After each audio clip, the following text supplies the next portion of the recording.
Tampang ito ay rated SPG, striktong patnubay at gabay ng magulang ang kailangan.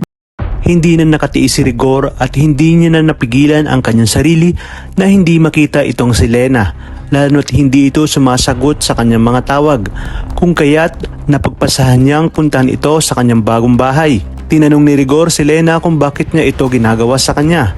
Wika ni Lena na si Rigor na mismo ang nagsabi na dumistansya siya at itigil na ang kanilang relasyon dahil sa paghihinala nga ni Marites. Sinabi ni Rigor na pinipilit niyang tiisin ang kanyang nararamdaman, ngunit parang may pumipigil sa kanya at parang tuluyan na nga siyang napamahal kay Lena. Tinanong naman ni Lena kung nasasaktan ba itong si Rigor, kung kaya't inamin ni Rigor na mahal niya na yata itong si Lena. Dito nga ay nagsunggaban sila at may nangyari na naman sa kanila, habang si Nanoy at Tinding naman ay kasalukuyang papunta sa supplier nila ng paninda, kung kaya't sa ikalawang pagkakataon ay makikita silang muli ni Nanoy at Tinding. Pababaunan kasi ng halik at yakap ni Rigor si Lena. Hindi niya inakalang dadaan doon si Nanoy at Tinding, at kung dati nga ay nakita ni Tinding na magkahawak kamay lang habang sabay na kumakain si Rigor at Lena, ngayon ay mas matindi na nga dahil malinaw pa sa tubig na nakita ni Tinding na naghahalikan ang dalawa. Kung kaya't hindi nakapagpigil si Tinding at sinugod nito si Rigor. Ayon kay Tinding, walang lihim na hindi nabubunyag at huling-huli niya na ito. Kaya't wag na umano silang magkaila.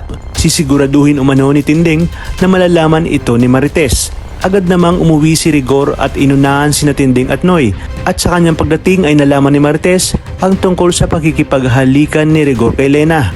Ngunit mariin itong itinanggi ni Rigor dahil nilalason lang daw ni Tinding ang utak ni Marites.